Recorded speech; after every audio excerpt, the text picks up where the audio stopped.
Muy bien. Para comenzar con el video, primero quiero hacer una aclaración. Los videojuegos no son necesariamente algo malo.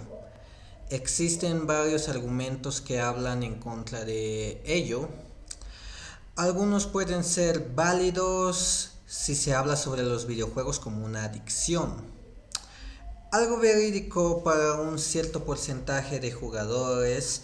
Sin embargo, el día de hoy hablaremos sobre cómo los videojuegos pueden ser utilizados como una herramienta para el aprendizaje de una lengua. En mi caso, sería el idioma inglés. A pesar de que aprendí inglés en un instituto, los videojuegos jugaron un papel importante en mi proceso de aprendizaje. Y creo que explicar el por qué sería una buena manera de argumentar cómo los videojuegos nos ayudan implícitamente. Para empezar, en mi adolescencia iba a un internet que estuviera cerca de mi colegio para realizar trabajos que me pedían mis profesores, y cuando hubiera tiempo me la pasaba jugando los juegos que tenía el ordenador. Y entre dichos juegos recuerdo algunos que me gustaban y que me siguen gustando bastante, como Los Simpson, Hit and Run, Medal of Honor, Army Men, entre otros que mencionaré luego. El primer detalle curioso es que los títulos ya son en inglés. Entonces uno ya tiene cierto conocimiento del idioma sin saberlo. Tendemos a refonemizar las palabras de lenguas extranjeras, es decir, las pronunciamos como suponemos sonaría en español.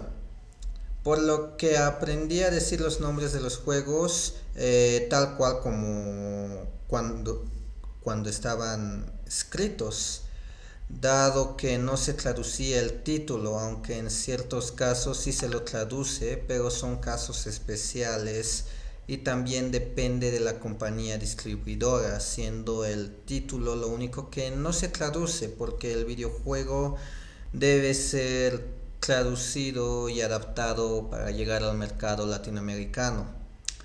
Los videojuegos que mencioné cumplían esos requisitos. El título se mantuvo, pero todo el contenido en el juego estaba en el idioma español. No abordar el tema del doblaje latino y español porque ese tema da para otra cosa. En fin, los juegos estaban en español, pero había juegos como Warcraft 3, Grand Theft Auto, Vice City y San Andreas, y principalmente Left 4 Dead 2, juego que me encanta, estaban en inglés. Por lo menos en el internet que frecuentaba tenían la versión original en el idioma inglés. Y aunque eso no me impedía que disfrutara el juego, ciertamente estaba perdido. No entendía lo que hablaban los personajes ni lo que decían los subtítulos.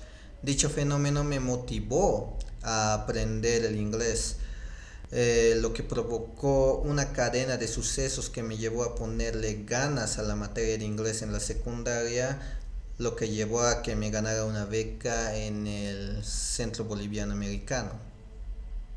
Aún así, me costaba un poco entender el idioma inglés, pero estos videojuegos definitivamente me dieron una base sobre la lengua.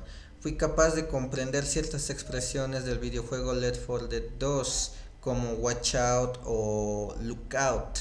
Tales expresiones ayudaron a expandir mi vocabulario, dado que en ciertas ocasiones iba a otros internet que tenían los mismos videojuegos en su versión doblada al español, que terminaron siendo de ayuda al darme contexto sobre dichas expresiones que escuchaba en la versión en inglés.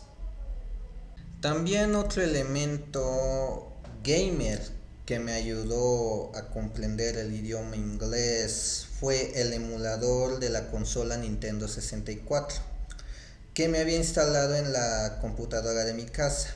El ordenador era de mi hermana, ella lo utilizaba para realizar sus tareas y yo también. Aunque también me instalaba videojuegos y justamente un programa que me compré fue un emulador de Nintendo 64 que al ser una copia que emulaba videojuegos de la consola en su versión original, los juegos que tenía eran todos en inglés. Jugaba videojuegos como Mario Kart, Super Smash Bros. Pero los juegos que más me gustaban del emulador eran la trilogía de Mario Party para las Nintendo 64. En síntesis, son juegos cuyo objetivo principal es conseguir la mayor cantidad de estrellas ganando minijuegos dentro de un tablero similar al de un juego de mesa. A diferencia de las otras entregas de la franquicia de Mario que mencioné anteriormente, estos juegos poseen una gran cantidad de texto dentro de las instrucciones de los minijuegos y la interacción con ciertos personajes dentro de los tableros. Por tal motivo, lo que hacía principalmente era deducir lo que el juego trataba de decirme, a diferencia de los juegos que jugaba dentro de un internet que a pesar de usar otro idioma que en ese tiempo no dominaba, los jugaba para divertirme y conseguía recordar alguna que otra palabra o frase. En cambio, con Mario Party traté de entender el inglés por necesidad, ya que necesitaba saber lo que decía para poder jugar. Entonces terminé por aprender oraciones simples que me indicaron la posición de los adjetivos en inglés difiere del español. Igualmente algunos verbos y el modo imperativo. Finalmente, en conclusión, gracias a los videojuegos pude abrir mi mente a la cultura inglesa, lo que me permitió mejorar mi inglés a un nivel avanzado. Actualmente, debido a mi mejoría en el idioma, puedo jugar cualquier tipo de videojuego que tenga un diálogo extenso y soy capaz de entenderlo todo.